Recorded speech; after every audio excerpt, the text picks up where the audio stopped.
Ang latest, ang hottest sa showbiz and entertainment. Heto na sa Ang Pilipinas Ngayon. Magandang araw! Nagbabalik ang paboritong segmento ng mga chismoso at chismosa, ang segmentong Balitang Artista. Narito muli ang inyong chika Dora Steph Vicente upang hatid ang mga pinakamainit na showbiz balita para sa araw na ito. Hindi ko na patatagalin pa ang ating introduction at simulan na natin ang ratsyada ng mga chika. Mariing itinanggi ng GMA7 independent contractors na sina Jojo Nones at Richard Cruz na may katotohanan ang reklamong sexual harassment sa kanila ng GMA Sparkle artist na si Sandro Mulak. Nitong Lunes, Agosto 12, dumalo sina Nones at Cruz sa pagdinig ng Senate Committee on Public Information and Mass Media. Makaraan silang padalhan ng subpoena nang hindi sila dumalo sa unang pagdinig noong Biyernes, Agosto 10. Paliwanag ng dalawa, hindi sila umiiwas sa investigasyon. Dahil daw sa takot na mahusgahan agad ay minarapat nilang hindi dumalo sa unang pagdinig. Bagay na hiningi nila ng paumanhin nang humarap sila sa komite at basahin ang inihanda nilang statement matapos nilang sumumpang magsasabi ng katotohanan. Pahayag ni Nones, quote and unquote, "Bago po ang lahat, gusto po naming humingi ng paumanhin sa hindi namin pagdalo sa unang pagdinig. Inaamin po namin na natakot po kaming masubject sa media circus at premature trial. Gayon din po, natakot din kami na malabag namin ang confidentiality ng investigasyon na isinasagawa ng NBI nang nagsimula na ang mga panahong iyon at nagpapatuloy pa rin sa ngayon. Nasabihan po kasi kami na bawal ilabas ang lahat ng mga counter allegations at ebidensya namin sa publiko dahil ayon sa NBI ay kahit ang alegasyon ng di umano'y biktima ay hindi pa rin nila maaaring ilabas dahil subject pa rin ito sa validation ng kanilang ahensya. Lahat pa raw po ng hawak ng NBI ay hindi pa ebidensya hanggat hindi pa napapasa sa piskalya.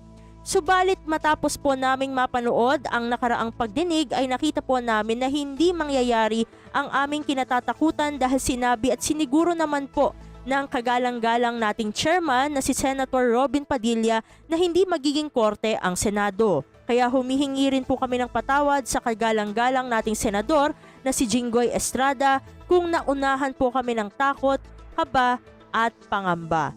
Samantala, inanunsyo naman ng aktor na si Andrew Schimmer na buntis na ang kanyang partner na si Dimp Schimmer.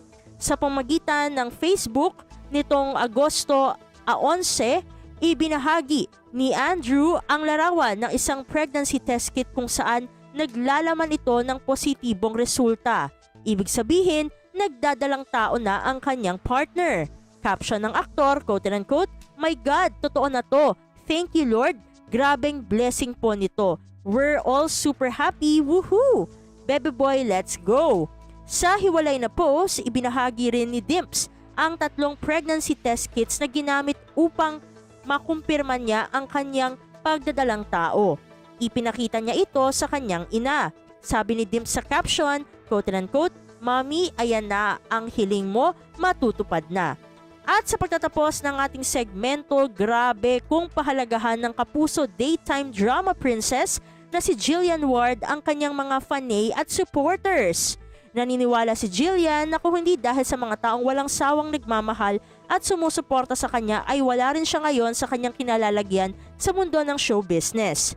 Ayon sa tinaguriang star of the new gen, bata pa lamang siya ay talagang minahal at pinahalagahan na niya ang kanyang trabaho, pati na ang kanyang mga supporter at social media followers. Kwento ng dalaga sa panayam sa kanya ng King of Talk na si Boy Abunda, 3 taong gulang pa lamang siya, ay nahihilig na siya sa aktingan. Noong bumida siya sa kanyang acting debut series na True This Liit sa GMA7, inamin niyang parang naglalaro lamang siya sa taping habang nagtatrabaho at enjoy naman siya sa ginagawa niya. Sabi pa nga ni Jillian, isa raw ang kanyang nanay na si Jennifer Ward sa mga naging inspirasyon niya sa pagpasok sa show business. Ito ang naging daan para abutin ang mga pangarap ng pinakamamahal na ina. Pahayag ni Jillian, quote and unquote, "Kasi gusto ko pong parang makontinue yung buhay ng mother ko na hindi niya na-experience, kumbaga, kunwari gusto niyang maging doktor, parang ang role ko, doktor ako.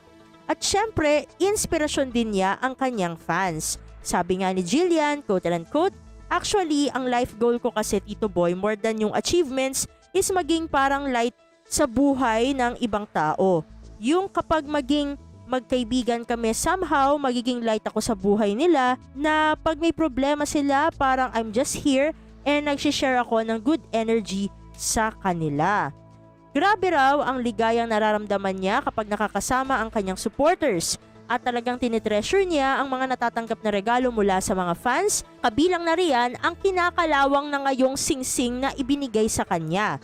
Ang wish ni Jillian, sana raw ay magtagal siya ng mahabang panahon sa entertainment industry tulad ng ultimate idol niyang movie icon na si Miss Gloria Romero. Naku, konti lang ang oras natin para sa ating segmentong Balitang Artista. Maraming salamat mga kachismis para sa inyong pakikinig sa ating segmento. Ako muli ang inyong Chika Dora Steph Vicente para sa Radyo Pilipinas World Service. Ang latest, ang hottest sa showbiz and entertainment. Heto na sa Ang Pilipinas Ngayon.